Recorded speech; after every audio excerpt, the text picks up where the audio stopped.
Noong Biyernes, ika-20 ng Pebrero taong 2015, eksaktong alas 4 ng hapon, isang agarang tawag ang natanggap ng mga tagapagligtas.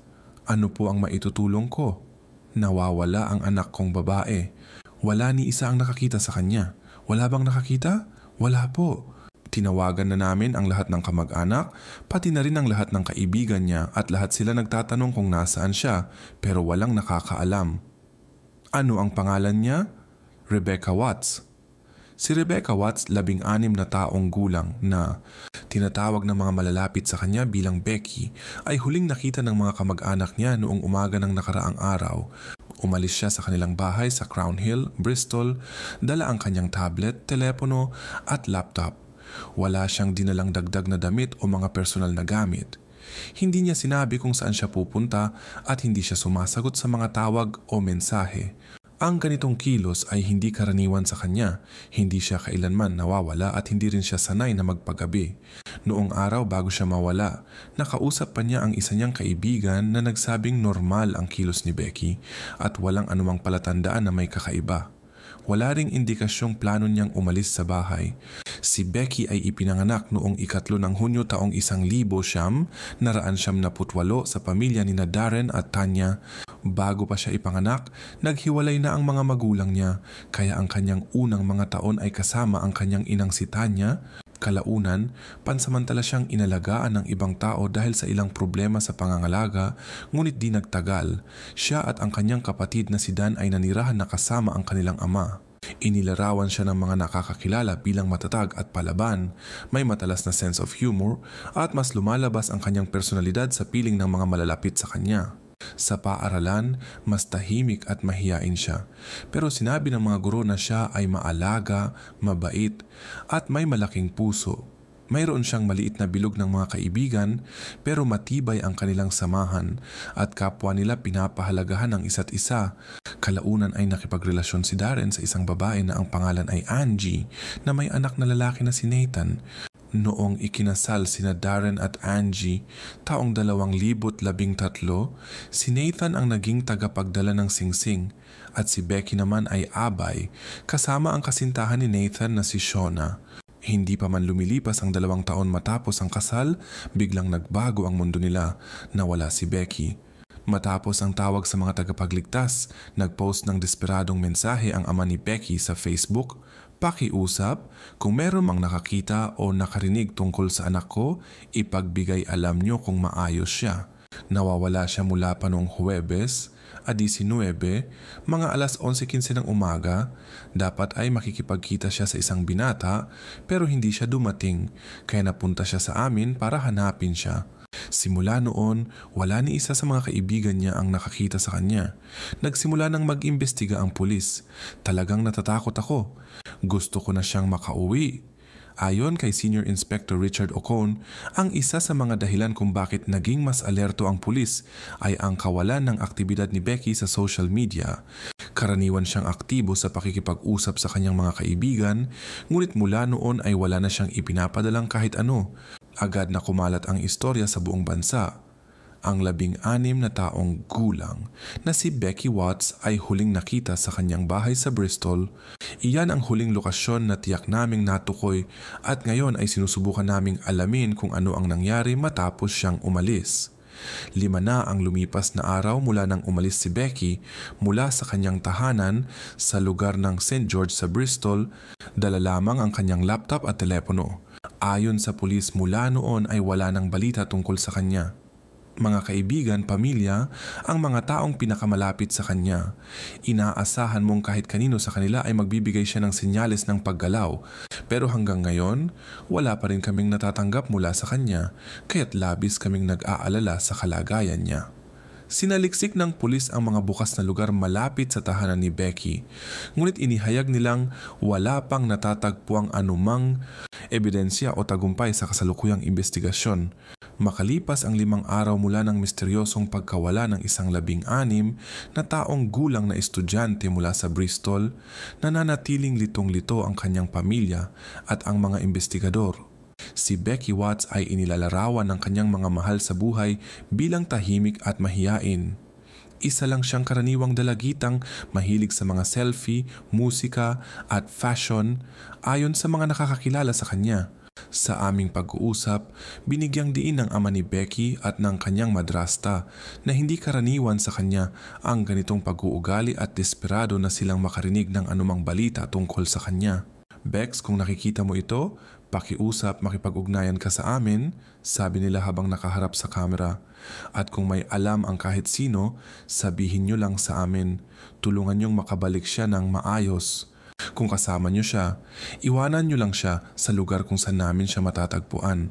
Gusto lang naming makauwi siya. Pakiusap, wala siyang ginawang masama. Gusto lang talaga naming makauwi siya. Yun lang ang hinihiling namin. Kinabukasan, Miyerkules, ika-25 ng Pebrero, pinakiusapan ang pamilya na pansamantalang lisanin ang kanilang tahanan upang makapagsagawa ng masusing pagsusuri ang mga autoridad. Gayunman, walang anumang bakas na natagpuan. May 6 na grupo ng mga tagapaghahanap na inatasan sa iba't ibang lugar, kabilang na ang isang kagubatan at 3 bahay. Nakipagtulungan sa operasyon ang Police College at ang National Crime Agency at may helikopterong nagsagawa ng aerial search. Sinaliksik din ng mga grupo ang Troopers Hill Nature Reserve at ang kalapit na lawa, pero tila naglaho si Becky na parang bula. Sa social media, kumalat ang hashtag na #FindBecky at ginamit ng pulisya ang Twitter upang ipaalam sa publiko ang pagkawala ng dalaga. Kailangan ng investigasyon na makausap ang mga pinakamalalapit na tao kay Becky upang mabuo ang huling mga galaw niya at makakalap ng kahit anong mahalagang impormasyon. Sinikap nilang buuin ang kabuuang larawan ng kanyang pagkatao, umaasang makahanap ng kasagutan sa kanilang mga tanong. Nakausap nila ang madrasta ni Becky na si Angie. Narinig daw ni Shona ang pagbagsak ng pinto kaya inakala niyang si Becky ang lumabas. Paliwanag niya. Oo, naisip ko ring si Becky ang umalis. Walang sino mang nakakita sa kanyang umalis, pero narinig lang nila ang tunog ng pinto at inakalang siya iyon. Habang lumalalim ang investigasyon, lumabas na ang huling nakakita kay Becky ay ang kanyang stepbrother na si Nathan Matthews at ang nobya nitong si Shona Hor. Noong una, mahirap silang makontak, pero sa huli ay nagtagumpay ang mga opisyal na makausap sila at inimbitahan silang pumunta sa istasyon. Ikinwento ni Shona ang nangyari noong araw na huling nakita si Becky. Sa tingin ko dumating kami bandang 11:00, narinig naming may tumutugtog sa itaas, kaya inisip naming nandoon si Becky. Pumunta ako sa kusina para kumuha ng sigarilyo at palabas na ako para manigarilyo. Nagsimulang mag-inarte ang anak ko dahil gusto niyang sumama, kaya dinala ko siya sa hardin para pakainin ang kuneho habang naninigarilyo ako. Siguro inabot kami ng 15 hanggang 20 minuto. Pagbalik namin, pumunta ako ulit sa kusina para uminom ng tubig, parang naguhugas ako ng kamay noon. Tapos bigla akong narinig na bumukas at bumagsak ang pinto. Sa tingin ko, mas matagal pa bago ako tinanong ni Angie kung umalis ba si Becky. At sinabi kong oo, narinig ko yung pinto. Malamang mas maaga siyang umalis. Ako'y tila naghuhugas ng kamay nang marinig kong may pumulandit na pinto. Yung pinto ang nasa harap. Pero gaya ng dati, hindi ko tiningnan ng oras at hindi ko binigyang pansin, kaya hindi ko naisip na, ay ano yon? Basta may sumarang pinto, umalis si Becky. Pasensya na, nagkamali ako sa pagkakasunod-sunod.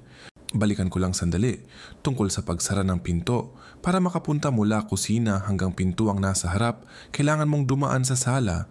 Gaano kakalayo nun mula sa pinto? May pinto, tapos sala, tapos mga kalagitnaan ng pasilyo nandun ang kusina. Nasa lababo ako, kaya medyo malayo rin. Bago ko pa narinig ang pagsara ng pinto, may narinig ka ba? Kung tutuusin, parang musika lang sa radyo ang tumutugtog. Mas nakatutok ako sa pag-inom ng bitamina at paggawa ng inumin. Pero may narinig akong mabibigat na yabag sa hagdan.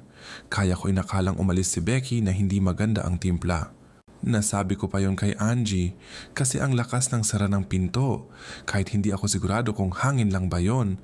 Naisip ko kasi na malinaw kong narinig ang tok-tok-tok pababa ng hagdan. Inakala kong baka masama na naman ang loob niya. Ganon din ang sabi ni Nathan tungkol sa pagsarang yon. Inakala mong pinto sa harap ang sumara? Oo. At sino sa tingin mo yon? Si Becky. Siguro dito na muna natin tapusin ang panayam. 2 oras na tayong nag-uusap, medyo matagal na rin. Sumasakit na ang likod ko. Oo, naiintindihan ko. May ilang bagay na napansin ng mga investigador. Si Shauna ay tila masigla at maaliwalas ang kilos, habang si Nathan ay parang wala lang pakialam. Isa pang kapansin-pansing bagay ay kung paanong halos tugma ang mga salaysay nila. Ayon sa pangunahing inspektor na si Richard O'Connor, karaniwan, kapag may 2 tao na nakasaksi sa parehong pangyayari, hindi eksaktong tugma ang mga kwento nila at kadalasan ay may mga pagkakaiba. Pero ang sobrang pagkakatugma ng kwento nila ay tila palatandaan na pinag-usapan at pinagkasunduan na nila ang lahat bago pa ang interview. Patuloy pa rin ang paghahanap kay Becky Watts. Pamilya at mga kaibigan ay nagsusuyod ng mga parke at kagubatan malapit sa kanilang bahay sa Bristol, umaasang makikitang ligtas at nasa ayos ang 16 na taong gulang na dalaga. Marami ang voluntaryong tumulong sa paghahanap. May mga nagkabit ng mga poster at pursigido ang mga tao na huwag tumigil hanggat hindi siya natatagpuan. 9 na araw na ang lumipas mula nang huli siyang makita. Ang pulisya ay tumawag ng espesyal na unit na tumutok sa malalaking kaso upang tumulong sa investigasyon at muling pinagtuunan ng pansin ang bahay ni Becky. Kasama nila ang forensic team para alamin kung may anumang palatandaan tungkol sa kanyang kinaroroonan. Isang bagay ang labis nilang ikinabahala. Sa gilid ng pintuan ng kwarto ni Becky, may natagpo ang halos dikita naman siya. May mga fingerprint din na nakuha roon. Habang isinasagawa ang mga pagsusuri, muling ipinatawag ng pulis si Nathan, ang kapatid ni Becky sa ina, at ang nobya niyang si Shauna para sa panibagong panayam. May alinlangan ba si Nathan na makipag-usap sa amin? Wala, hindi niya yon nabanggit sa akin. Kung meron man, hindi ko alam. Kumusta naman ang kalagayan niya ngayon? Mabigat para sa kanya. Lagi niyang iniisip, Diyos ko paano kung... At alam din niya kung gaano kahirap ang dinaranas ngayon ng kanyang ina. Kasi si Becky ay parang tunay na anak na rin para sa kanya. Noong weekend, sumali ba kayo ni Nathan sa paghahanap kay Becky?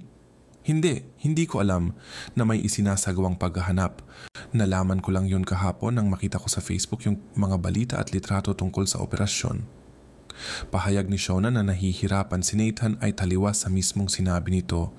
Hindi ko talaga siya masyadong kinakausap pero malinaw naman na hindi ko siya ganong gusto at nakakainis kung paano siya minsan magsalita sa nanay ko. Parang bastos siya paminsan-minsan o ganon kahit hindi ko maibigay ang tiyak na halimbawa.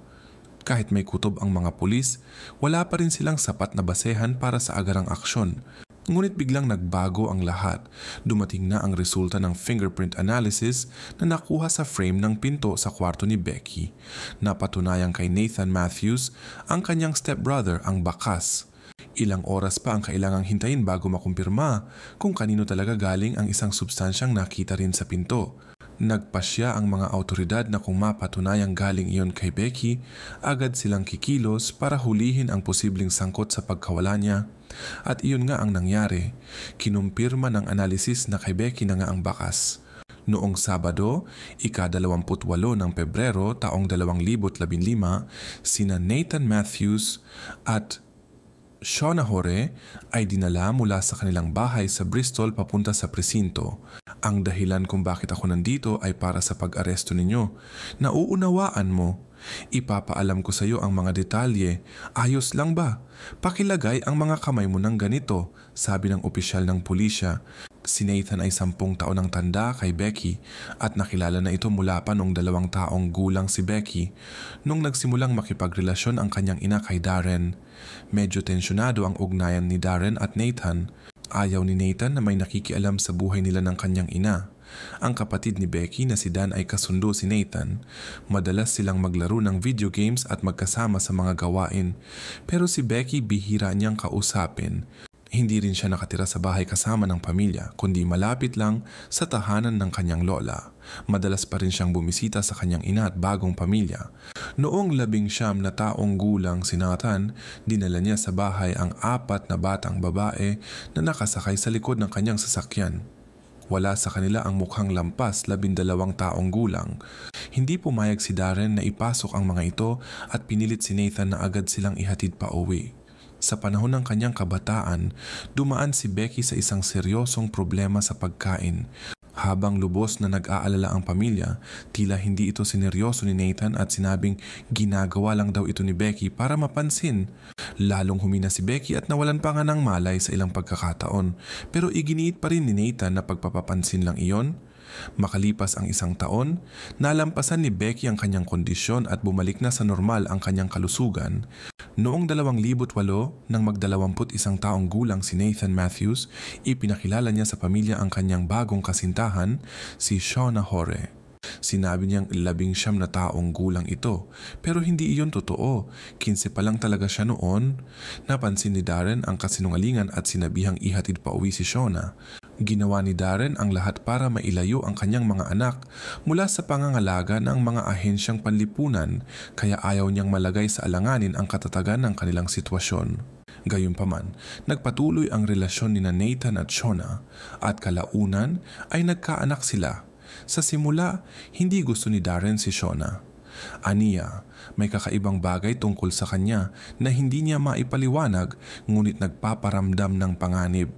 Pagkatapos ng pag-aresto, dinala sila sa himpilan ng pulisya para sa mas malalim na investigasyon. Sa umpisa, hinayaan ng mga investigador si Nathan na magsalita ng malaya upang magkaroon ito ng kumpiyansa sa mga sagot. Ngunit hindi nagtagal, nagbago ang kanilang taktika at naging mas direkta sa pagtatanong. Nandoon ka raw sa lugar na yon noong panahong nandoon din si Rebecca o Becky, gaya ng tawag sa kanya ng karamihan, tama ba? Becky o Bex? Sige, kilala mo ba siya bilang Becky o Bex? Karaniwan naming tinatawag siyang Bex. Ang pinakamahalaga sa amin ngayon ay hanapin si Becky, naiintindihan mo? Yan ang layunin ng mga pulis. Opo. Nakipag-usap din sila kay Shauna para marinig ang bersyon niya ng mga nangyari. Parang normal lang ang lahat. Wala akong napansing kakaiba. Sa tingin ko, gaya lang ng isang karaniwang araw. May mga alinlangan ka ba o hinala na si Nathan o sino man sa pamilya mo o mga kamag-anak ay maaaring may kinalaman sa pagkawala niya? Wala. Wala talaga. May mahalaga bang bagay na maaaring nakaapekto sa pagkawala ni Rebecca? Wala. Sigurado ka talaga? Opo. Nakikita ko sa mukha mo na parang may gusto kang sabihin sa amin. Tinitingnan ko lang kung may kakaibang bagay na dapat kong banggitin. Hindi ko lang talaga alam. Nagpadala ng mga investigador sa bahay ni Shauna at Nathan. Magulo ang bahay. Bawat kwarto ay puno ng gamit, kalat at basura. Habang nililibot ang buong bahay, may isang bahagi ng itaas na palapag na agad nilang pinansin. Sa banyo, ang kaliwang bahagi ng silid ay mukhang pareho lang ng iba. Magulo. Pero ang bathtub, sobrang linis, kumikintab, mukhang bagong hugas. Lubos na naiiba sa kabuang itsura ng bahay. Nagbigay ng karagdagang oras ang mga awtoridad para tanungin ang 2 tao kaugnay sa pagkawala ng 16 na taong gulang na si Becky Watts. Habang nagpapatuloy ang mga investigasyon, pinili ng mga pulis na huwag muna ibunyag sa alinman sa 2 ang pinakahuling detalye ng kaso o anumang ebidensyang natagpuan. Sa sumunod na 2 araw, nagpatuloy ang forensic team sa pagsusuri ng bahay ni Nathan at Shauna. Napakahirap ng trabaho, lalo na dahil sa kalagayan ng bahay. Hanggang sa makuha nila ang pinaka-importanting pahiwatig, 2 maliit na resibo. Galing sa B&Q, isang tindahan ng kagamitan sa bahay at nakasaad dito na noong Biyernes, sa parehong araw na naiulat na nawawala si Becky, may biniling electric circular saw, protective goggles, guantes at mask. Nakuhanan ng CCTV ng tindahan si Nathan habang bumibili ng mga gamit. Muling inaresto sina Nathan Matthews at Shauna Hore. Ngayon ay may matibay na hinala na may kinalaman sila sa insidente kaugnay ni Becky Watts. Dahil dito, napilitan ang mga awtoridad na ihatid ang malungkot na balita sa kanyang pamilya. Ang kaso ay formal nang tinuturing bilang pagkawala sa ilalim ng kahina-hinalang mga pangyayari at pinaghihinalaan si Nathan at Shauna bilang mga posibleng sangkot. Ayon sa ama ni Becky, si Darren, doon nagsimulang gumuho ang mundo niya. Sa mga susunod na araw, nagsimulang lumitaw ang mga bulaklak malapit sa bahay bilang alaala kay Becky. May malapit na simbahan, ang St. Ambrose, kung saan inilagay ang isang aklat ng paggunita. Bukas ang simbahan hanggang gabi upang makapagsindi ng kandila ang mga tao para sa kanya. Mas lalong naging mabigat ang lahat dahil sa hindi inaasahang pangyayari. Ito ay naganap sa mismong ika-20 kaarawan ng kapatid niyang si Dan. Hindi sinabi ng mga investigador sa mga inaresto na natagpuan nila ang mga resibo. Nagpatuloy lang sila sa pagbibigay ng tensyon, sinasabi na masusi nilang sinuri ang bahay para isipin ng mga hinihinalang suspek kung ano nga ba ang alam na ng pulis. Alas 2:26 ng gabi, si Nathan, sa pamamagitan ng kanyang abogado, ay nagsumiti ng salaysay. Tumanggi siyang makinig at tinakpan ang kanyang mga tainga gamit ang mga daliri para hindi marinig ang pagbabasa ng kanyang pahayag. Ganito ang nilalaman. Ako, si Nathan Charles Matthews, ay umaamin na ako ang may pananagutan sa nangyari kay Rebecca Watts. Noong ika-19 ng Pebrero, taong 2015, dumating ako sa Crown Hill, St. George, Bristol, kasama ang aking kasintahang si Shona Hori. May dala akong malaking bag sa aking sasakyan, kasama ang isang stun gun, posas, tape at maskara. Naisip kong takutin si Rebecca sa pamamagitan ng pagpapanggap na siya ay kukunin. Gusto ko siyang sindakin at turuan ng leksyon. Pakiramdam ko'y makasarili siya at ang kanyang ugali sa aking ina ay naglalagay sa kalusugan nito sa panganib. Ilang minuto matapos kaming dumating, sinabi ni Shona na gusto niyang manigarilyo at lumabas siya sa bakuran.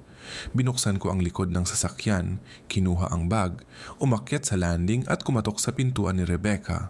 Sumagot siya ng parang ano, "Oh hi," at sinabi ko, "Pwede ka ba sandali?" Hindi ko tiyak ang eksaktong pagkakasunod ng mga pangyayari, pero ginamit ko ang mga dala ko para hindi siya makagalaw.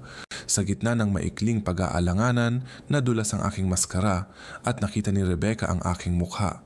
Dahil dito, ako'y kinabahan at nawala ng kontrol, kaya hindi na siya nakainga habang nasa loob ng bag. Hindi dito nagtapos ang nakakagulat na detalye. Pagkatapos ng nangyari kay Becky, gumamit siya ng lagaring nabili mula sa B&Q upang sirain ang panlabas na anyo ni Becky. Ginawa ito sa banyo na pagkatapos ay maingat na nilinis.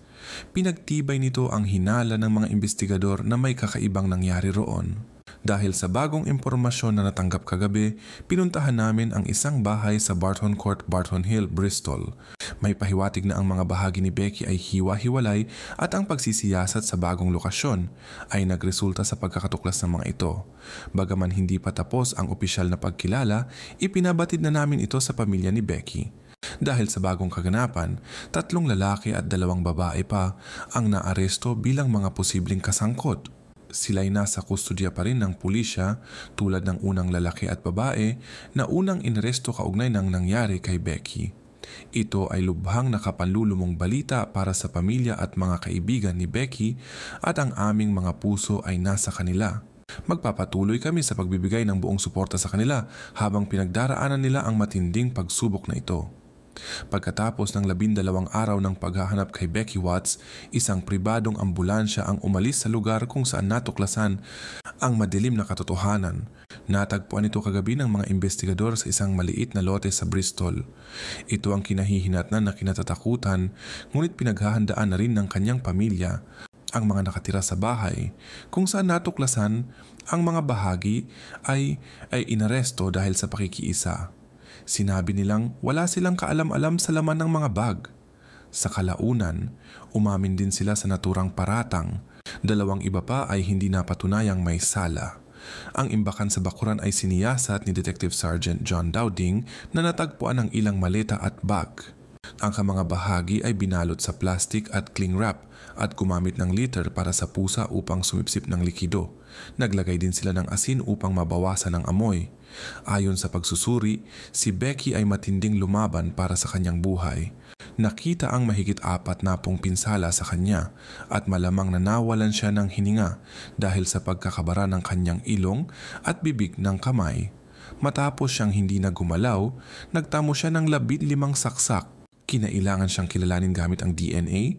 Ang paghahanap kay Becky Watts ay naging isa sa pinakamalalaking investigasyon na isinagawa ng pulisya ng Avon at Somerset, at para sa mga opisyal na walang tigil na nagtrabaho upang matagpuan si Becky at maibalik siya sa kanilang tahanan, ito ay naging isang napakasakit na wakas.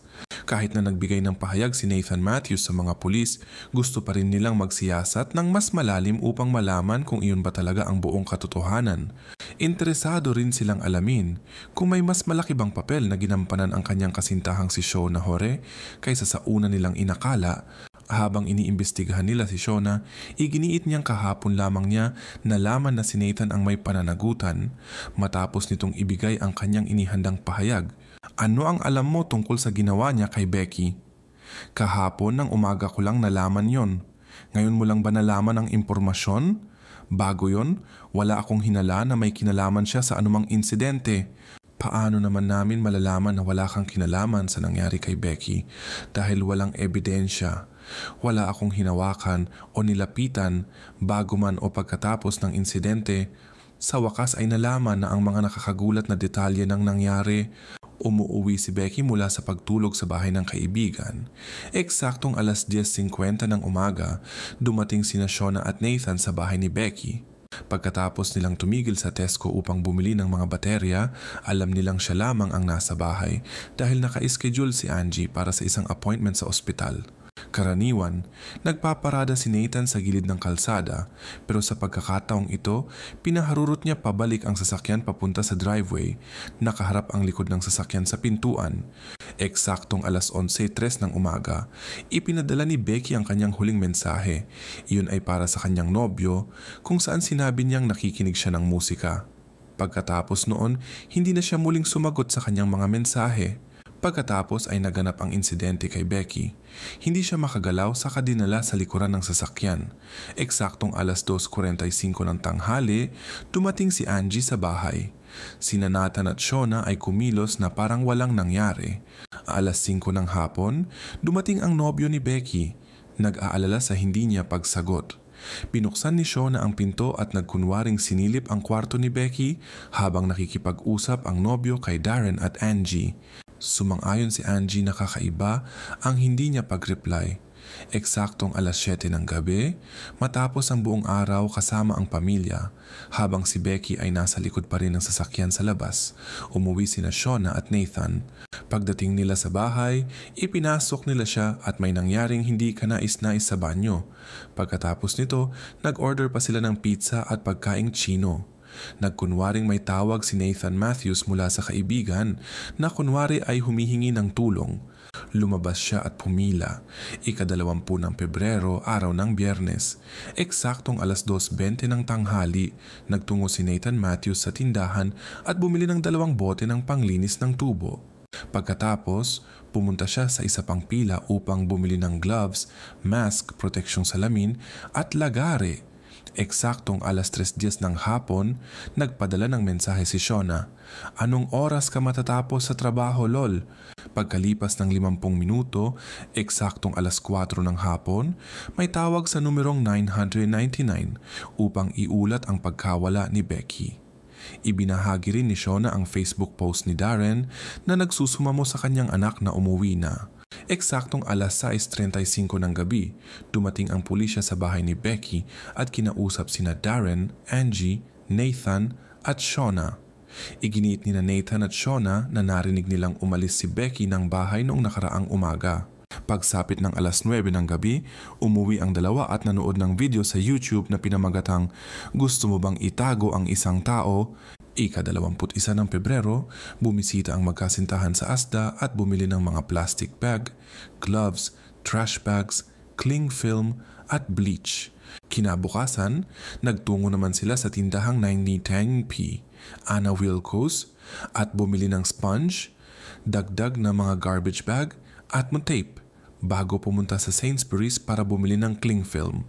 23 ng Pebrero, nagtungo ang pulisya sa kanilang bahay upang makipag-usap, ngunit katahimikan lamang ang sumalubong sa kanila.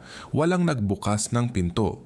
Sa ganap na alas 4:38 ng hapon, isang paghahanap ang isinagawa sa Google gamit ang teleponong pag-aari ng magkasintahan na may tanong na, "Hanapin si Becky Watts." 2 minuto lang ang lumipas, tumawag si Shona sa kaniyang inang matagal na niyang hindi nakakausap, 4 na taon na silang walang komunikasyon, upang magpaalam na bibisita siya sa gabing iyon. Pagsapit ng 14 ng Pebrero, alas 2:19 ng madaling araw, nakuna ng CCTV ang isang puting van na dumaraan mula Cotton Mill Lane patungo sa lugar kung saan natagpuan kalaunan ang mga palatandaan ng presensya ni Becky. Pinaniniwala ang may mga personal na gamit sa likuran ng van. Ano nga ba ulit ang tanong? Tungkol doon sa ideyang sumagi sa isip mo na sabi mo ay baka napanood mo lang sa TV o baka panaginip lang. Kasi naisip ko rin noon ang isang uri ng pagsubok para takutin siya, para iparamdam sa kanya ang halaga ng buhay, para mas pahalagahan niya ang ibang tao. Maiintindihan niya sana na alam mo na walang nangyaring masama sa kanya o kung anuman, kasi halata naman na lagi kong iniiwan ang mga gamit ko sa sahig at nadadapa ang nanay ko dahil doon. At oo, madalas ko rin siyang pagsalitaan ng hindi maganda, parang itinuring ko siyang parang alikabok sa sahig. Ang punto ko, gusto ko lang siyang takutin at halatang nakaapekto ito sa kanya kasi pinalaya siya. Sa isip ko, pagbalik niya, baka matakot siya at matutong pahalagahan ang mga bagay.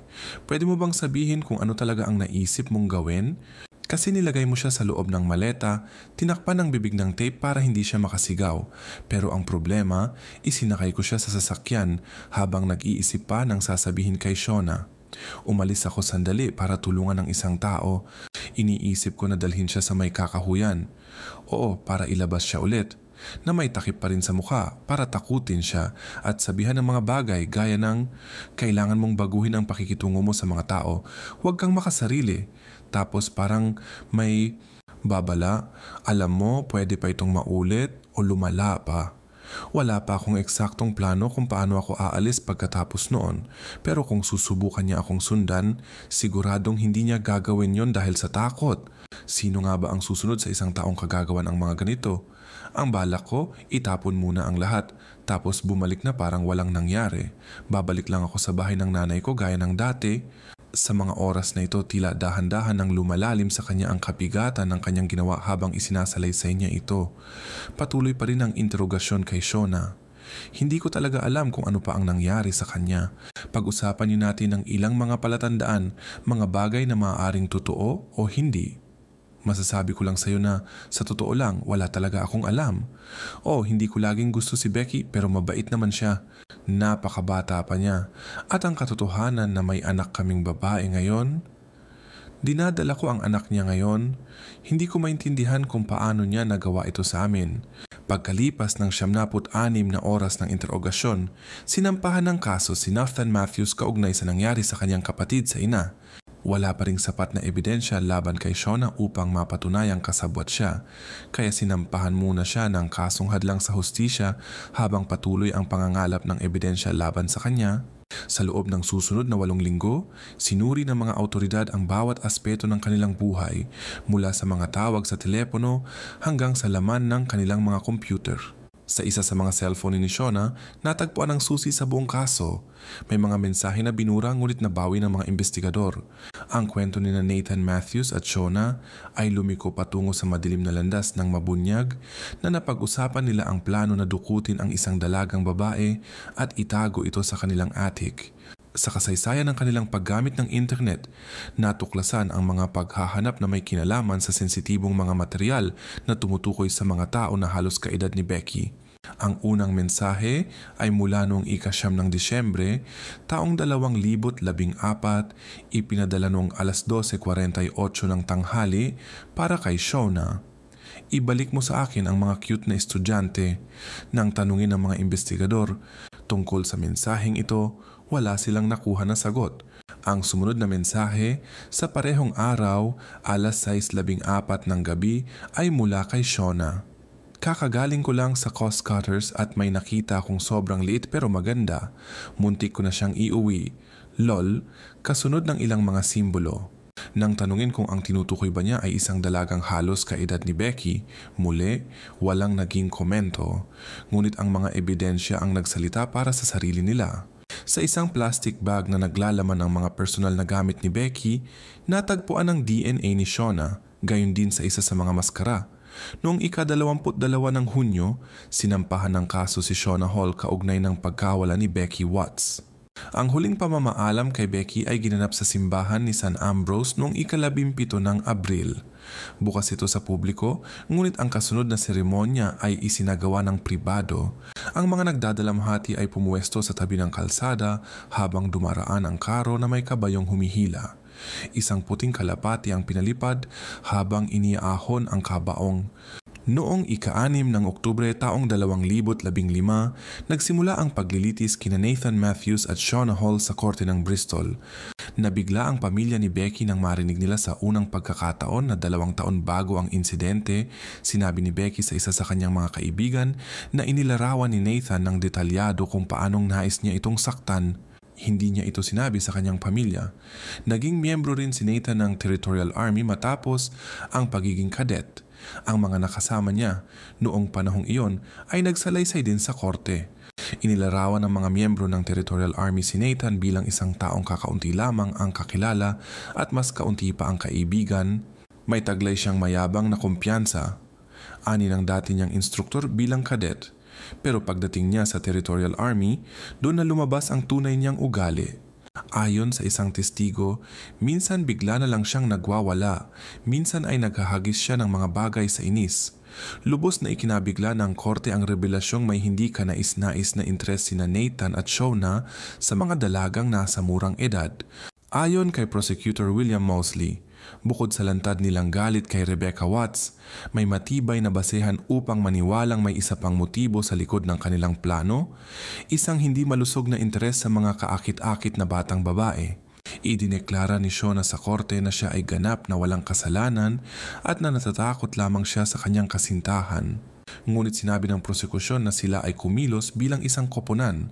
Maging ang ina ni Shauna, na dati niyang kaalitan, ay tumistigo at sinabi na bigla raw lumapit si Shauna sa kanya upang makipag-usap pagkatapos ng pagkawala ni Becky. Anya, nagbiro pa ako at sinabi ko, alam ko na kung bakit ka laging nandito sa bahay ko, tinatakasan mo ang pulis kasi ikaw ang kumuha kay Becky. Dumating na ang oras para sa hurado na magpasya at mabilis nilang naabot ang isang nagkakaisang hahatol. Magandang araw at welcome sa balita mula sa BBC. Ang half-brother ng estudyanteng si Becky Watts ay napatunayang may sala sa pagsasagawa ng hindi na mababawi pang pananakit sa kanya. Si Nathan Matthews, 28 taong gulang, ay inatake si Becky, na 16 na taong gulang, sa tangkang dukutin siya mula sa kanilang tahanan sa Bristol noong Pebrero. Kalaunan ay natagpuan ang kanyang mga gamit sa isang garden shed. Ang nobya ni Nathan na si Shauna Hall ay naabsuelto sa mabigat na paratang, ngunit napatunayang may kasalanan sa kapabayaang nagdulot ng masamang bunga. Matapos lamang ang 3 oras ng pag-uusap, naglabas ng hatol ang mga hurado na patunayang nagkasala si Shauna Hall sa pagdukot at hindi sinasadyang pagdulot ng matinding kahihinatnan kay Becky Watts. Si Nathan Matthews ay napatunayang nagkasala sa pagdukot at sinadyang pag-aalis ng buhay ni Becky Watts. Hindi pinaniwalaan ng hurado ang kanilang bersyon ng mga pangyayari.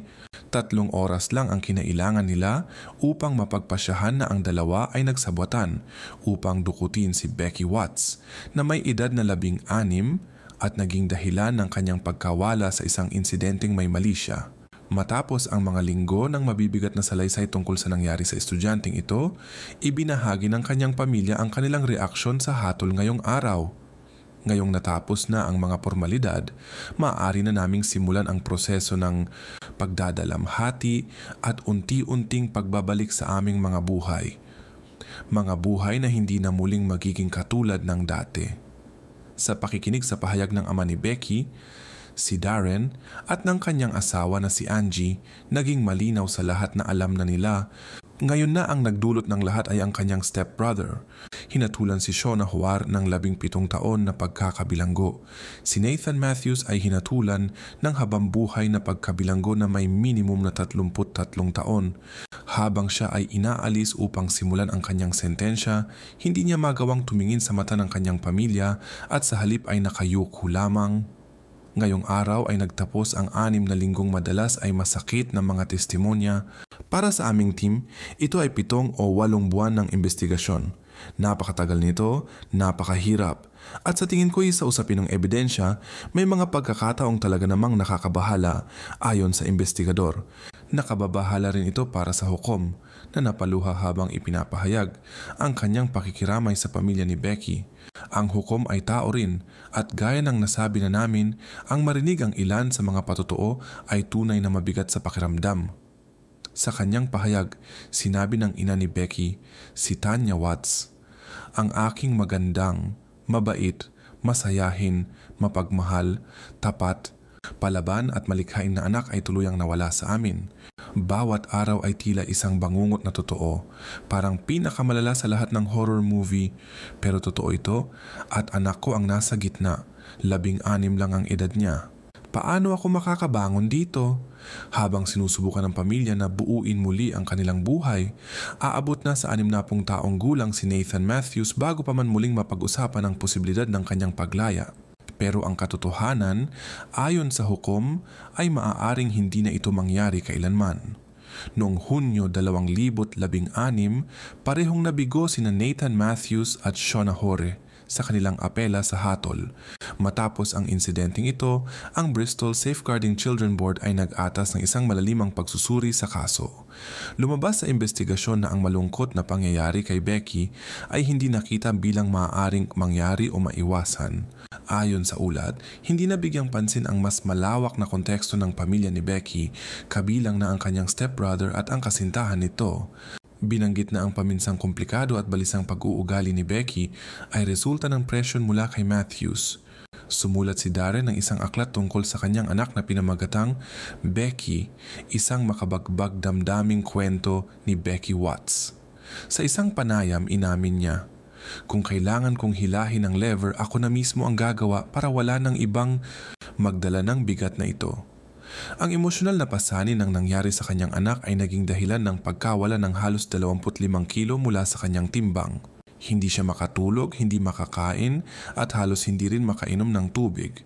At sa kabila ng lahat ng pinagdaanan nila at sa mga pangyayaring yumanig at sumira sa kanilang pamilya, nanatiling matatag ang pagsasama ni Darren at Angie, naging tapat sila sa isa't isa. "Sobrang laki ng pagmamahal ko sa kanya, tunay na malaki. Hindi ito kailanman nayugyog at nawalan ako ng ilang kaanak dahil hindi ko siya tinalikuran. Hindi ko siya tatalikuran, kailanman. Kung ito man ay hindi nakakawasak sa relasyon namin, wala nang ibang makakagawa noon. Ang paraan kung paano nagbuklod ang komunidad para tumulong at magbigay ng suporta sa pamilya ay tunay na kahanga-hanga. Marami ang nag-abot ng tulong at ginawa ang lahat ng makakaya para ipadama ang kanilang pakikiisa. May inilunsad na pagpapalipad ng mga lobo bilang pag-alala kay Becky upang ipakita sa kanyang pamilya na hindi siya kailanman malilimutan. Sinundan ito ng marcha na halos nagpahinto sa gitna ng Bristol. Sa mga laban sa football, isinagawa ang mga sandali ng katahimikan bilang pagpupugay para sa kanyang pamilya. Mabigat ang atensyon ng publiko pero nakatulong ito para hindi sila makaramdam ng lubos na pag-iisa. Ilang linggo lang ang nakalipas, nagtanim ng batang puno ng mansanas sa lokal na parke para kay Becky, isang simbolo ng pag-usbong at pag-asa. Mula pa sa simula, kitang-kita ang pagkakaisa ng komunidad na ito, ang taos-pusong malasakit at pagnanais na tumulong sa pamilya sa abot ng makakaya. Ang kwento ni Becky Watts ay sabay na nakakagulat at nakakawasak ng damdamin. Marahil, ang pinakamahusay na paglalarawan sa kanya ay ang mga salita ng kanyang pamilya. Parang buhawi siya, isang bagyo at isang sinagnang araw sa iisang katawan. Pumapasok siya sa buhay mo at pinaparamdam niyang buhay ka talaga. Lubos ang aming pasasalamat sa lahat ng nanonood at sumusuporta sa amin. Ikalulugod namin kung isasaalang-alang ninyong mag-subscribe sa aming channel. Malaking bagay ito sa pagpapatuloy ng aming ginagawa bilang isang channel at taos-puso kaming nagpapasalamat sa bawat isa na gumagawa nito. Salamat sa panonood. Alagaan ninyo ang inyong sarili at ang mga mahal ninyo sa buhay.